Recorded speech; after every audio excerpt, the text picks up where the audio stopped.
The sun was dipping low, painting the lake gold, when I reeled in a trout and noticed a red piece of paper flapping on my cabin door like a bad omen. It was an EVY tie-in notice, bold letters screaming I had 72 hours to vacate or face legal action from the Homeowners Association. The absurdity hit me like a slap. I wasn't even part of their HOA.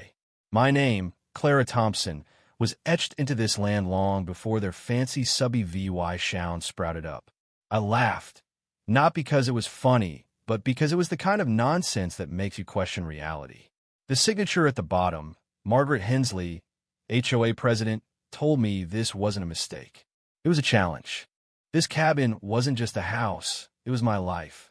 My late husband, Tom, and I built it plank by plank when the lake was just a nameless ripple. Our kids grew up here, splashing off the dock, and we buried our old dog, Rusty, under the oak out front. Now, some woman with a clipboard and too much attitude thought she could erase that with a cheap printout.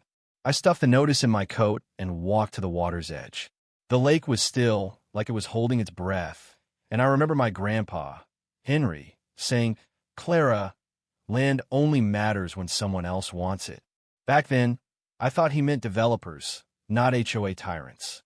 The Windy Hollow subby VUI sound popped up a decade ago, all model homes and tennis courts, right next to my lake.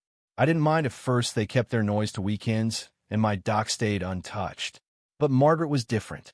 I found her in town, barking orders in yoga pants, clutching her clipboard like a scepter.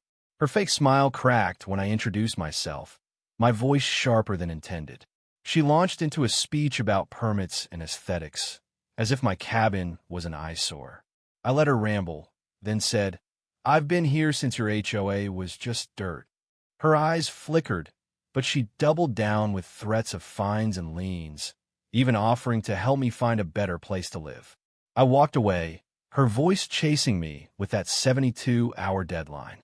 Back home, I dug through an old trunk in the crawl space, finding tax records, deeds, and a coffee-stained envelope.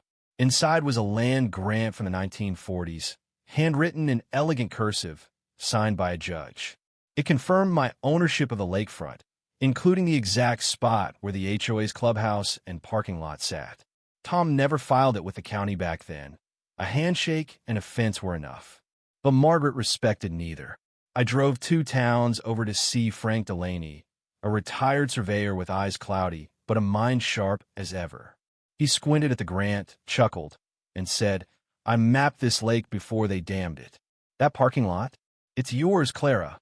He notarized his statement and handed me an old map that matched the grant perfectly. The next morning, I passed the HOA's clubhouse, where folks were planting flowers for some festival. I stopped my truck, staring at their precious asphalt. It wasn't just a parking lot, Anna Maria, it was my leverage. Back at the cabin, 2 HOA board members were sniffing around my flower pots, snapping photos like they were CSI. I watched from the porch, coffee in hand, as they circled without a word. I called Ellie, a young lawyer fresh out of law school, hungry for a fight. She didn't laugh when I told her about the grant and the HOA's EVY tie-in stunt. She just said, "Bring the papers." Ellie's office smelled of new carpet and ambition. She studied the grant, her finger tracing the script like it was a treasure map. "This is airtight," she said, explaining it covered my cabin, the shoreline, and the HOA's prize parking lot.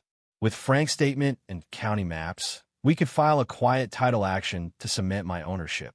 As I left, a new yellow notice was pinned to my door, claiming my cabin VUI OLAT some HOA rule, would do law 500 daily fine starting now. I laughed so hard a squirrel bolted.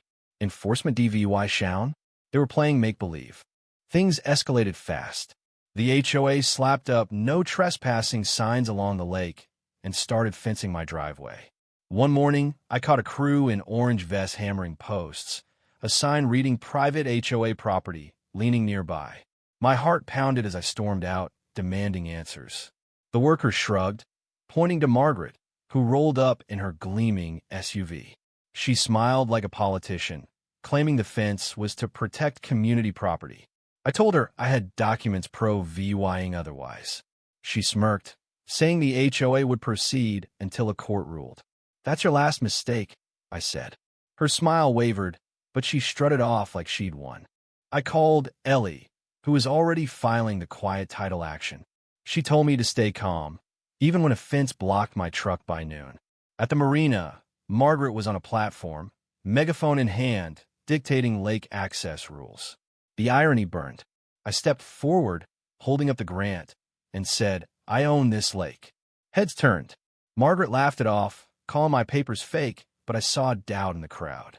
Then Tom Bradley, a quiet HOA board member, spoke up, asking Margaret if she'd checked the sub-EVY Sound plat. She stammered. He revealed he'd found map discrepancies at the planning office, questioning why she hid that the clubhouse sat on my land. The crowd murmured, sensing blood in the water.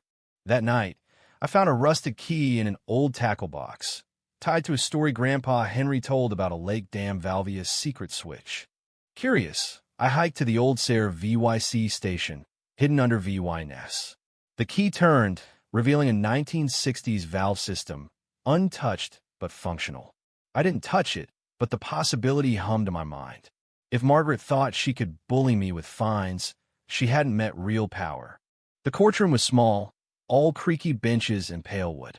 Ellie laid out our case like a master storyteller, presenting the grant, Frank's affidavit of VYT, and county records. Margaret's lawyer scoffed, calling the grant outdated, but Ellie shut him down. Pro-VY in the clubhouse and parking lot were on my land. The judge listened, his face unreadable.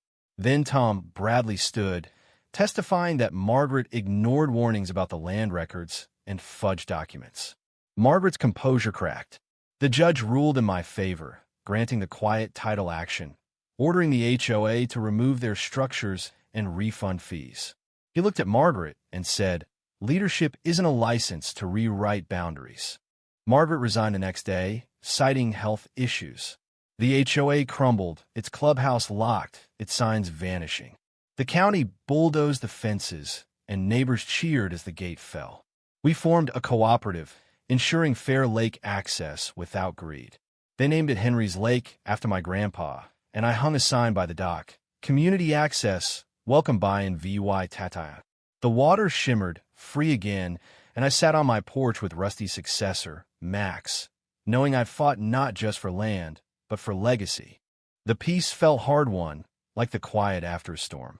I'd faced fake notices, fences, and a woman who thought power was a personality trait. But truth stood taller. The lake was mine not just on paper, but in my bones. So what do you think? Was I too harsh, standing my ground against Margaret's empire? Should HOAs have the power to bully like this? Or are they just legalized extortion? And that valve should I have turned it, just to make a point? Drop your thoughts below. Hit that like button if you're Team Clara, and subscribe for more stories where the little guy fights back. Let's stir up some debate.